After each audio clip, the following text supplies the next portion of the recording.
Muito bem, estamos de volta com o programa de carrinho e vamos então para a entrevista da semana. Hoje nós temos o orgulho de trazer aqui um artista de projeção nacional, estadual, ator, produtor, colunista brasileiro e, acima de tudo, colorado, que é o foco do nosso programa, o futebol, mas a gente vai falar também da vida, da carreira dele, grande figura, uma pessoa super inteligente, muito esclarecida e, acima de tudo, boa praça. Zé Vitor Castiel, que prazer em te ter aqui no programa de carrinho. Boa tarde. Boa tarde, Cassiano. É um grande prazer estar no programa de carrinho junto contigo e acho que as tuas palavras foram extremamente generosas. Então, vamos bater esse papo aqui que eu tenho certeza que vai ser muito gostoso. Bora, Zé. Então, para começo de papo, vamos falar como tudo começou. A gente vai chegar no futebol, no Inter, mas fala das tuas origens, dos teus primeiros passos profissionais, o que te motivava, o que te instigava. Como que tu parou na televisão, no teatro, no jornal? Conta um pouco aí do que tu sempre gostou de fazer e de estudar, que te fez ser aí o que você é hoje. Bom, eu muito cedo comecei a frequentar os ambientes de teatro em função de ser sobrinho de um dos grandes diretores do Brasil, que já faleceu, Antônio Abujanra, e que era parceiro aqui no Rio Grande do Sul de pessoas muito importantes para o teatro brasileiro, como Lilian Lemertz, Vinícius Salvatore, Paulo José, Lineu Dias, Ieta Moreira, Ivete Brandalize, Milton Matos, Paulo César Pereio, enfim, uma série de atores que se formaram aqui no Rio Grande do Sul, em Porto Alegre, basicamente em 2 grupos de teatro. Um deles era o Teatro do Estudante, que era egresso da Faculdade de Filosofia da PUC, e o outro era o Teatro de Equipe, né? Essas pessoas, então, o primeiro a sair daqui foi o Abujanra, meu tio, que foi embora para a Alemanha e teve a felicidade de estudar com Brecht. Quando ele voltou, já voltou direto para São Paulo, dirigindo Cacilda Becker e grandes atrizes e atores do Brasil, e os outros foram todos, né, no mesmo caminho para São Paulo fazer a sua carreira nacional. Bom, então eu, quando adolescente, já final de infância, início de adolescência, comecei a passar as minhas férias todas em São Paulo, e meu tio era um cara muito paciente e tal, me levava sempre para os ensaios, me levava para os teatros, me levava para as apresentações dos amigos, as dele, enfim. Como eu era menor e era uma época de repressão política, nós vivíamos sob a égide da ditadura militar, eu não podia assistir os espetáculos da plateia, então eu assistia os espetáculos dos bastidores. Isso é uma coisa muito curiosa, porque o bastidor de teatro, para quem conhece, é uma coisa muito feia, né? Cheia de parafusos, pregos, madeiras, enfim, restos de cenário e tal. E eu assistia o espetáculo ali, né, do backstage, e via aqueles atores entrando e saindo em cena, e saíam, trocavam de roupa e voltavam, e eu fui me apaixonando por aquilo. Então, na verdade, o meu amor pelo teatro, ele se estabeleceu muito mais pelo ofício do teatro do que, na verdade, por ser plateia, por achar bonito o que se via dentro do palco. Então, eu sou um ator que se apaixonou pelo teatro de verdade, quer dizer, pela profissão de fazer teatro, né?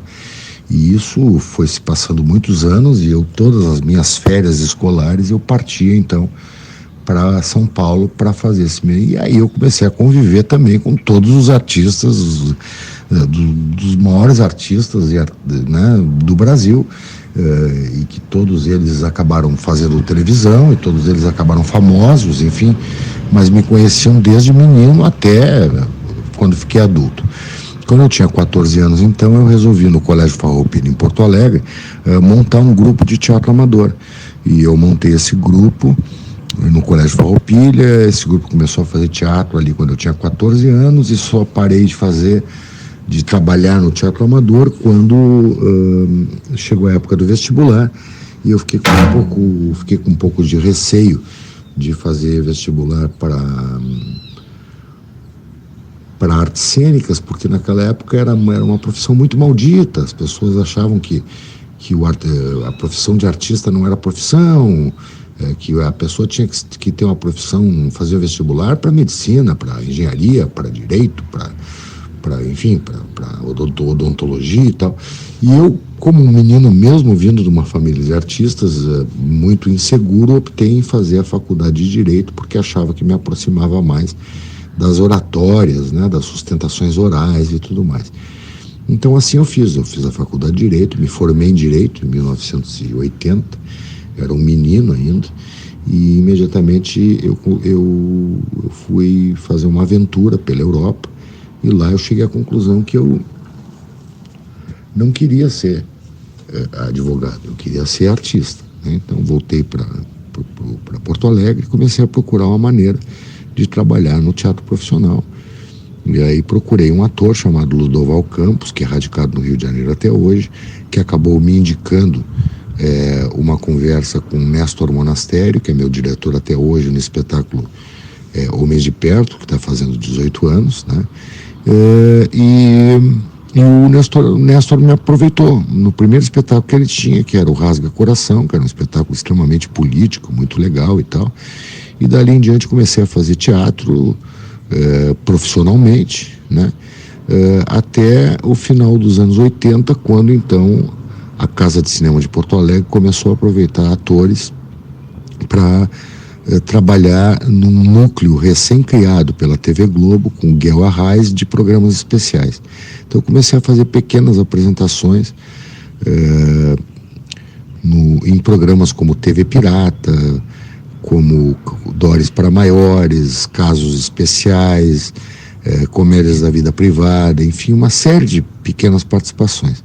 Até que em 1993 o Paulo José, que já me conhecia desde menino, veio a Porto Alegre, viu o meu teste e me convidou para fazer um papel muito importante na minissérie Incidente em Antares. Bom, a partir daí então eu comecei a fazer TV Globo, né? Então peguei um papel muito importante, fazia genro, já estreiei direto, contracenando direto com a dona Fernanda Montenegro, fazia o genro dela na minissérie, né? A minissérie fez bastante sucesso e eu só não estava fazendo novela porque eu não queria morar no Rio de Janeiro, não tinha nem condições de morar no Rio de Janeiro, né? Então isso aconteceu mais adiante, ali em 1999, quando eu fui convidado então para fazer Laços de Família, e a TV Globo então me possibilitou que eu tivesse todos os meus custos cobertos pela emissora, tanto de transporte aéreo, de idas e vindas e tal, quanto de hotel, alimentação, um motorista para me buscar e me levar, e para fazer então a novela Laços de Família, onde eu fiz o Viriato. Bom, de lá para cá eu já fiz mais de 2 dezenas de novelas de vários horários, várias minisséries, vários programas especiais como A Diarista, Carga Pesada, fiz uma temporada de Malhação, participei de uma temporada dos Trapalhões, e continuo fazendo até hoje, né? Tô trabalhando com a TV Globo até hoje. No cinema eu comecei a fazer em Porto Alegre muitos comerciais de televisão a partir de 1987, 86, 85, 86, 87. Me tornei locutor também nessa época, era disso que eu vivia, de comerciais de televisão e locutores, porque aqui não tinha teledramaturgia, né? E logo em seguida comecei a ser aproveitado em curtas-metragens, né? E comecei a frequentar o Festival de Gramado, e logo em seguida comecei a ser chamado também para fazer cinema, longas-metragens, e culminou com o primeiro grande filme que eu fiz, que foi O Quatrilho, que acabou sendo indicado para o Oscar de melhor filme estrangeiro. De lá para cá eu já fiz mais de 40 longas e mais de 100 curtas-metragens. E agora, de um tempo para cá, com o advento das séries, né, de streaming, eu passei a também, além de fazer a televisão, o cinema e a publicidade, a ser ator de séries de streaming, né? Então eu já tenho 2 séries na Globoplay, que é Animal e a segunda temporada de Desalma, que é um grande sucesso. Já tenho 2 séries na Amazon, acabei de gravar uma agora também na Amazon, que é a Chuteira Preta, enfim, tentando resumir, é mais ou menos isso. Olha que legal, o mercado de streamings aí é mais uma super alternativa e ferramenta dos períodos atuais. Tu cita a novela Laços de Família na TV Globo no ano de 2000. Foi o papel que te mais projetou nacionalmente até hoje? Como que tu vê isso? E o que tu preferiu sempre fazer? Tem uma preferência ou não? É o teatro? É a televisão? O que mais tu sempre gostou de fazer? E aproveito e já emendo outra pergunta. O que representou para ti e representa até hoje o Homens de Perto? Olha, eu te diria sim que Laços de Família, por ter sido um grande sucesso da teledramaturgia nacional, foi uma novela que manteve durante muito tempo o recorde público, né? Uma novela do Manuel Carlos, tinha sido a que me deu mais projeção, até porque o meu personagem era um personagem controverso, ele sofria de impotência sexual e era cômico ao mesmo tempo e tal. Então eu te diria que sim, que a novela de Laços de Família me deu uma projeção muito grande, né? Eu me lembro do diretor até me dizendo, olha, ontem 88 milhões de pessoas lhe viram na televisão. Então realmente a projeção veio mesmo com Laços de Família. Eu tenho grande carinho pelo personagem, pelo Viriato que eu fazia, né? Me diverti muito fazendo aquilo e me divertia muito com a reação das pessoas na rua com relação à impotência sexual dele, mas depois eu comecei a fazer também vários importantes trabalhos na televisão, né?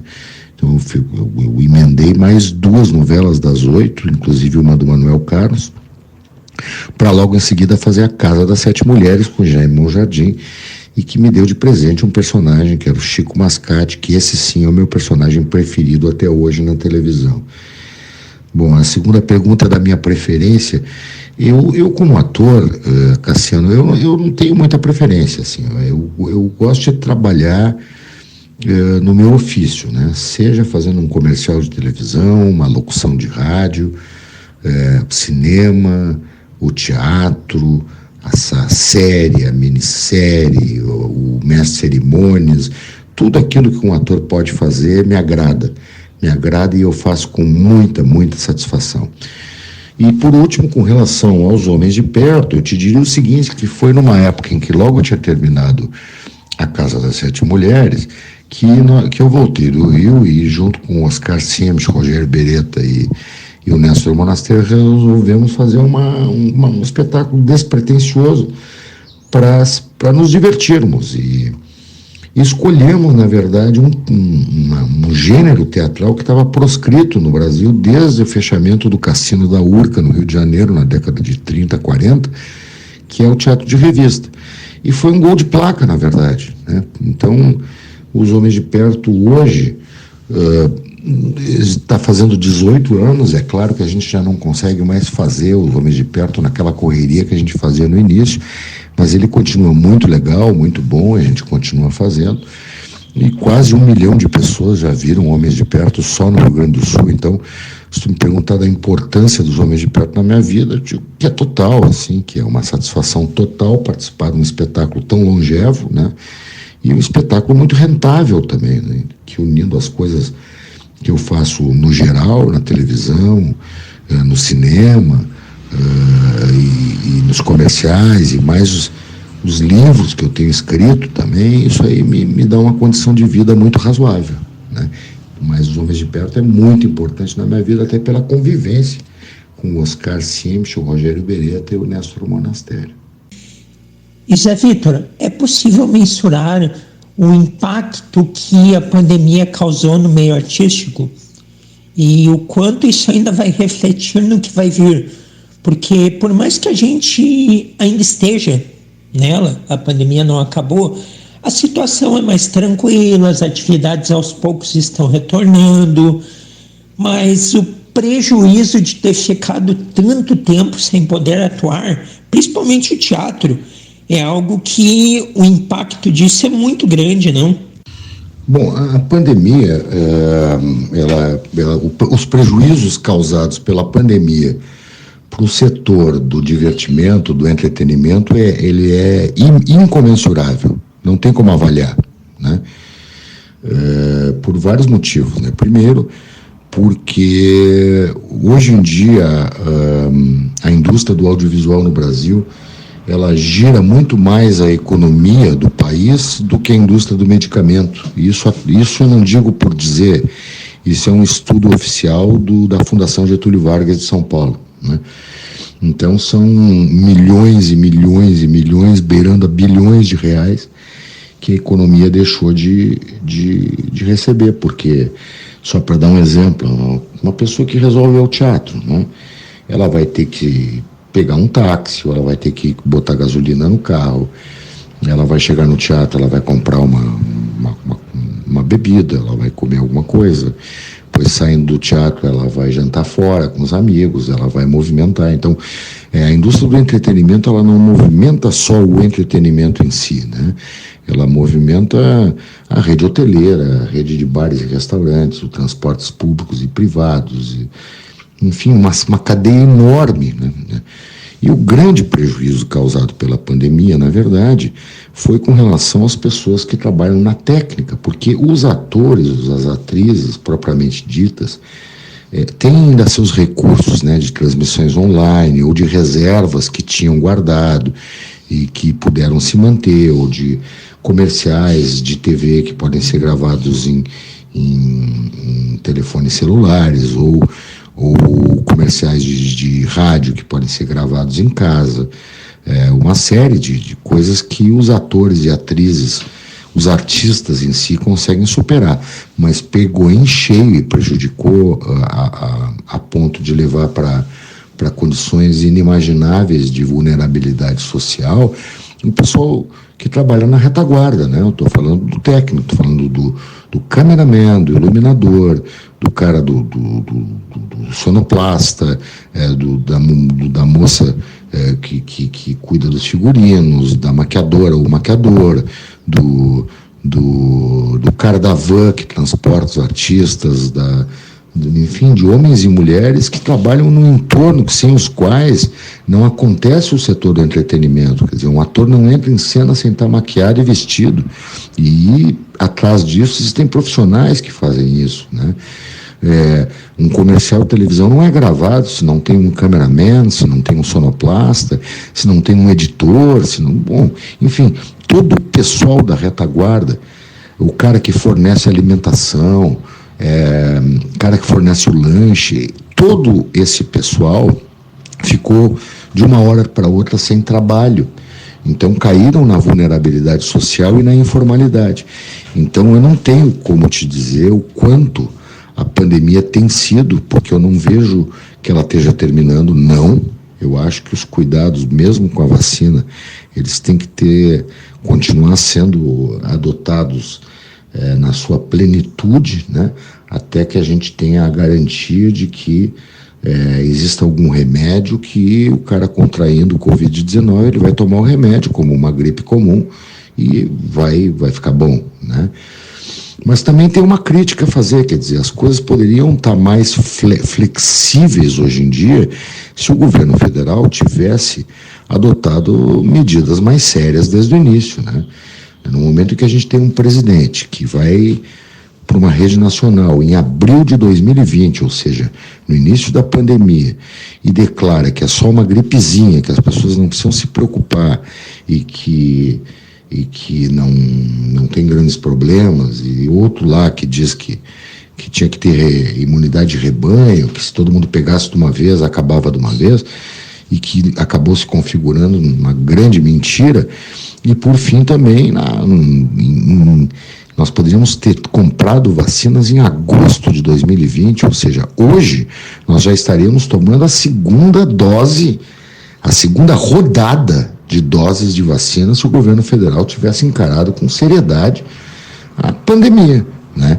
Então, a pandemia não acabou, vai continuar e nós vamos ter que continuar mantendo nossos cuidados e tudo mais, e eu acho que nesse ponto eu discordo um pouco de ti. As coisas não estão abrindo, e se abrirem, vai voltar com muita força a infectação das pessoas em massa. Não tenha dúvida, o problema na origem foi muito grande, o negacionismo, E a gente sofre os impactos até agora disso. E o pior de tudo, as famílias que perderam pessoas que poderiam ter sido salvas se a vacinação tivesse chegado um pouquinho antes, essas aí não tem como resolver nunca mais. É uma pena, é triste. Mas, Zé, nosso papo tá muito legal, a gente deu uma passada aí bem resumida da tua carreira, da tua vida artística. A gente poderia ficar falando dias sobre ela, mas a gente precisa ir para o futebol. E indo para o futebol, conta para nós como começou a tua relação com o Internacional, tua paixão pelo Inter. Tu é daqueles colorados que desde criança tu acompanhava o time, tu começou a acompanhar depois. Fala um pouquinho da tua relação com o Colorado. Bom, a minha relação com o Internacional, eu venho de uma família de colorados, né? Acho que desde a fundação do Internacional, os meus antepassados são torcedores do Esporte Clube Internacional. Eu sempre considerei o futebol não como um esporte, né? Mas como um gerador de paixões, né? Então, quando a gente se apaixona por um clube de futebol, a gente não se apaixona pelo esporte futebol.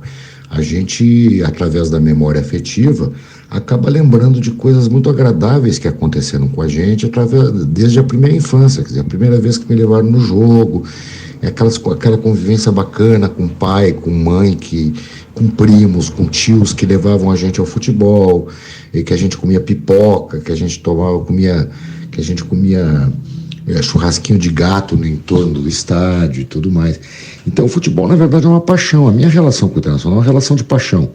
Eu não tenho, eu muito pouco prezo a rivalidade com relação aos adversários e principalmente com relação ao principal adversário, que é o Grêmio, né? Eu não consigo encarar isso como uma guerra, né? Eu gosto de ver jogos do Internacional desde que eu tenho, sei lá, 1 ano de idade. E eu assisto a todos os jogos do Internacional, todos. Quando eu não estou em Porto Alegre, eu tenho maneiras de através de pay-per-view, assistir a todos os jogos do Internacional, inclusive em estúdios que eu estou gravando e em locais que eu estou filmando. Então, eu acompanho o Internacional diariamente, gosto muito do Esporte Clube Internacional como sendo um membro da minha família, praticamente, né? Acho que o Beira-Rio é uma parte da minha casa e não sou daqueles torcedores enlouquecidos que falam de futebol o dia inteiro.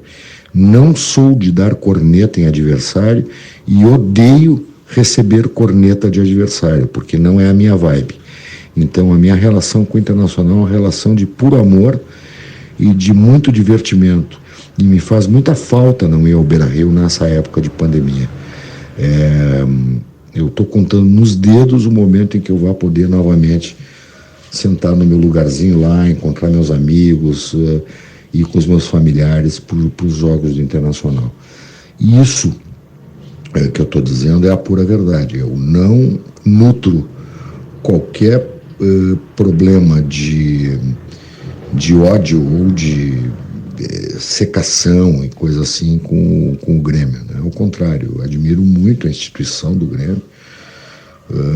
E inclusive ontem estava comentando com a minha esposa como eu lamento a fase que o Grêmio está passando. Já passei por isso, não é legal, e lamento profundamente o que esteja acontecendo e acho que eles vão dar a volta por cima.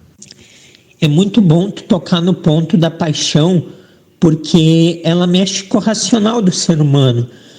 E a rivalidade que tu muito bem coloca, que não é tua vibe cornetear, ser corneteado, mas ela é muito forte no futebol. Mas mais do que a rivalidade é a própria paixão pela sua instituição. E ela te leva a, por vezes, passar do ponto. O Grêmio agora, exemplo que tu citou, está atravessando um momento muito difícil. Assim como já atravessou anteriormente, como o Inter já passou por isso também. E os sintomas são sempre os mesmos. Mesmo quando o time não joga tão mal, perde, muito nervosismo dentro de campo, não consegue fazer as jogadas com naturalidade. A equipe acaba tendo sempre jogadores em grande número expulsos. torcedor do lado de fora protesta, por vezes ocorre violência. Essa semana a gente tem notícias aí de protestos no Grêmio, rescisão de contrato de um jogador ídolo e histórico como o Maicon. Como que é enfrentar um momento como esse? O que se pode falar para um torcedor que está sofrendo e que precisa ter a racionalidade de dar ao futebol a importância que ele tem? É um entretenimento, é uma paixão, é um amor, mas não pode ultrapassar o limite do civismo, da educação. Como que falar com o torcedor nessa hora? Como que se pode falar? E mais do que isso, é um momento complicado. A gente viu aí o Maicon pedindo para rescindir o contrato, a gente não sabe bem o motivo, mas tem muito a questão dele não conseguir mais ajudar dentro de campo. Ciclos, por vezes, demoram muito para serem encerrados. Essa, na verdade, até posso ser bem objetivo na resposta, porque é o seguinte: tu não vai jamais conseguir, nem em futebol e nem em política, modificar o jeito de uma pessoa. Se a pessoa ela é passional, se ela coloca a paixão dela acima da razão, é difícil explicar para uma pessoa que aquilo não é a coisa mais importante do mundo, né? É muito difícil explicar para um torcedor que vive futebol 24 horas por dia que aquilo é só um jogo e que aquilo é só um revés, e os reveses da vida eles vão acontecendo devagarinho. Tem horas boas, tem horas ruins, tem horas mais ou menos, mas isso é a vida, e o futebol também faz parte da vida.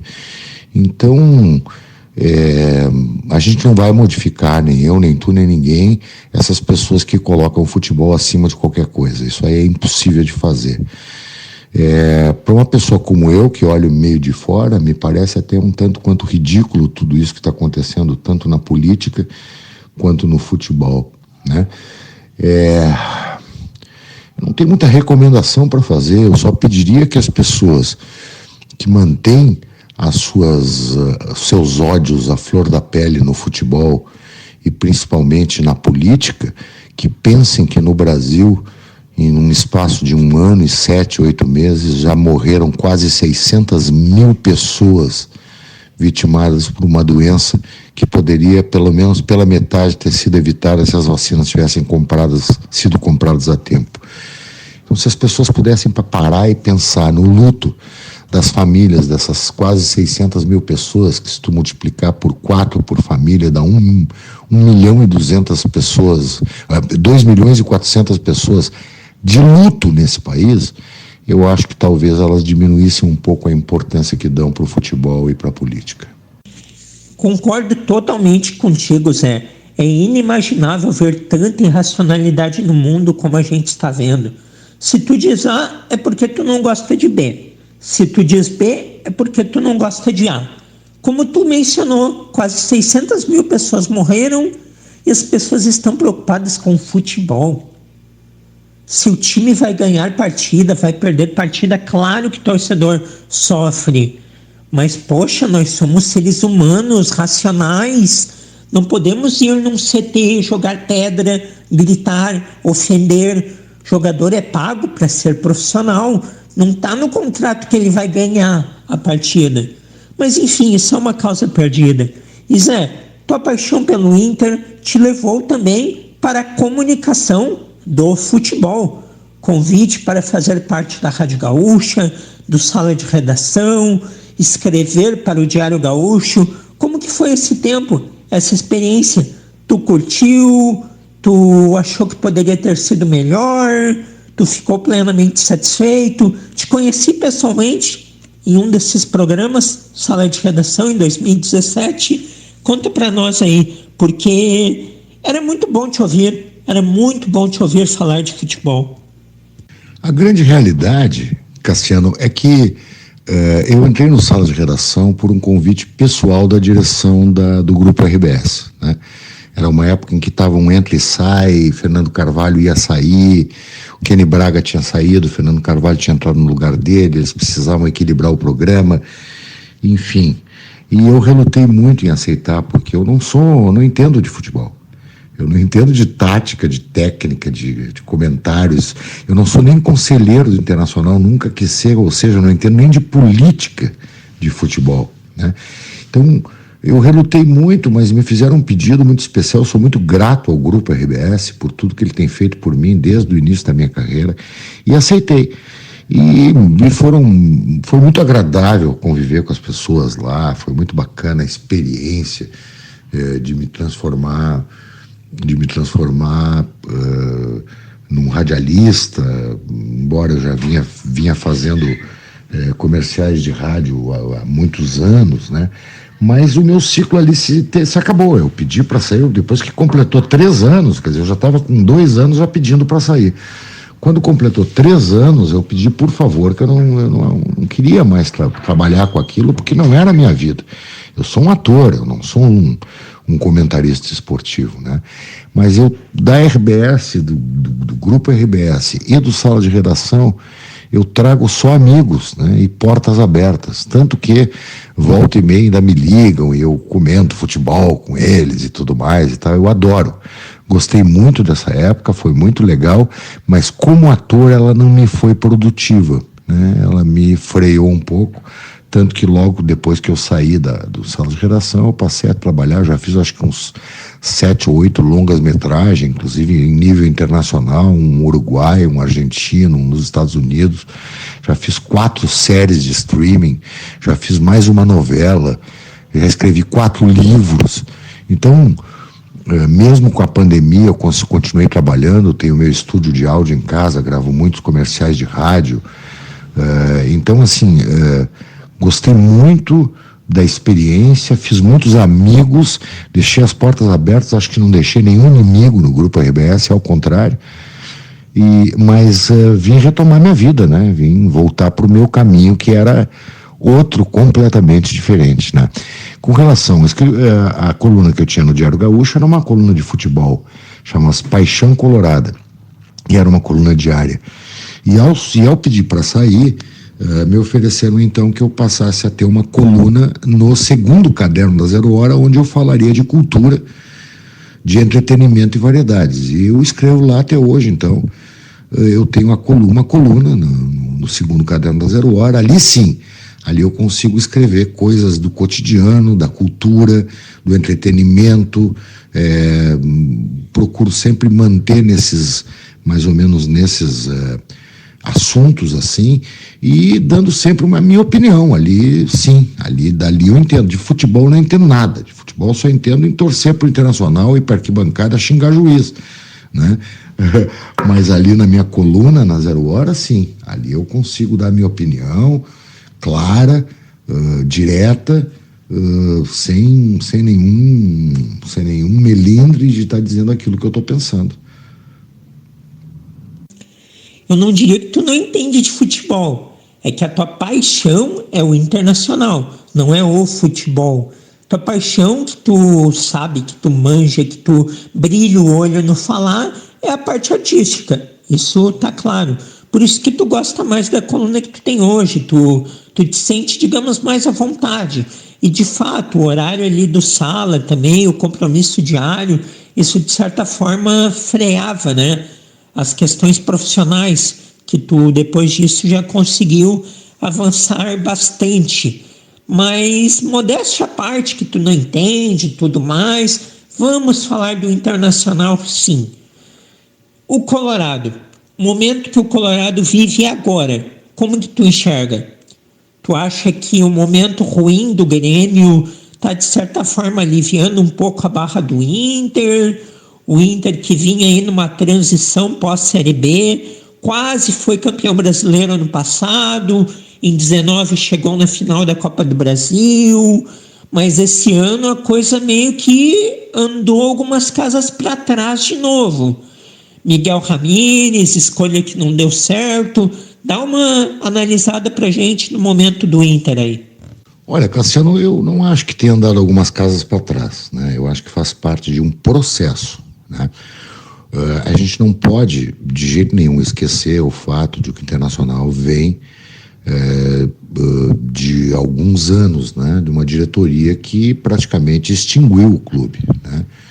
Houve diversas irregularidades dentro do clube, que estão sendo, inclusive, foram investigadas pelo Ministério Público, inclusive com pessoas já denunciadas e tudo mais, e que foi uma herança maldita herdada pelo querido Marcelo Medeiros, né? E o Marcelo Medeiros fez o que pôde, quer dizer, foi a questão de tirar o time da segunda divisão, que foi muito importante, porque hoje em dia já não é tão fácil tirar o time da segunda divisão. Se a gente observar bem, os times considerados grandes, Vasco, Botafogo, Cruzeiro, estão remando, né? Não é mais tão simples assim, né? O Marcelo fez o que pôde, quer dizer, com o que ele podia, da herança maldita que ele recebeu, ele tirou o time da segunda divisão, ele chegou a ser vice-campeão da Copa do Brasil, e ele deu uma beliscada no Campeonato Brasileiro, com o Abel lá e tal, mas que também era uma coisa que seria meio fora da curva. Eu acho que qualquer colorado consciente concorda com isso. E o que ele fez de legal, Marcelo Medeiros, muito legal, foi entregar o clube para o Alessandro Barcelos com uma coisa que ele não tinha recebido. Ele entregou o clube para o Alessandro com dignidade, né? E o Alessandro herdou, junto, por tabela, toda aquela confusão, a vida antes da gestão do Marcelo. Então não é fácil gerir o Internacional hoje em dia. O Internacional foi esgualepado com relação às suas finanças, à sua economia e tudo mais. E eu não consigo criticar uma diretoria atual, e eu não tenho partido nenhum dentro do Internacional, eu não consigo criticar as atuações do Internacional hoje em dia, porque elas estão sendo geridas da forma como podem, por pessoas inteligentes, por pessoas abnegadas. E eu acho que não que o Internacional tenha dado um passo atrás, ele faz parte de um processo. O Internacional precisa evoluir dando passos atrás também, né? Aquela velha dita de dar 2 passos atrás para dar 3 à frente, para depois dar 3 passos à frente, é o que está acontecendo com o Internacional. Então a própria torcida tem que se resignar com o fato de que o Internacional está se reorganizando, está se reerguendo, e não é da segunda divisão, está se reerguendo de uma administração terrível que aconteceu nos anos que precederam a queda para a segunda divisão. Então eu não acho que a torcida internacional esteja mais calma em função do mau momento do Grêmio. Eu acho que a torcida internacional, na sua grande maioria, compreende que o que acontece com o time hoje, com o clube também, faz parte de um processo, e acho sim que eles estão indo muito bem na condução desses processos, com todas as dificuldades financeiras e econômicas que eles têm. E falando em compreensão, se aproxima o momento do torcedor voltar ao estádio. Não sabemos ainda qual semana será, qual mês, se ainda nesse Campeonato Brasileiro, apenas que cada vez mais o planejamento está indo para esse caminho.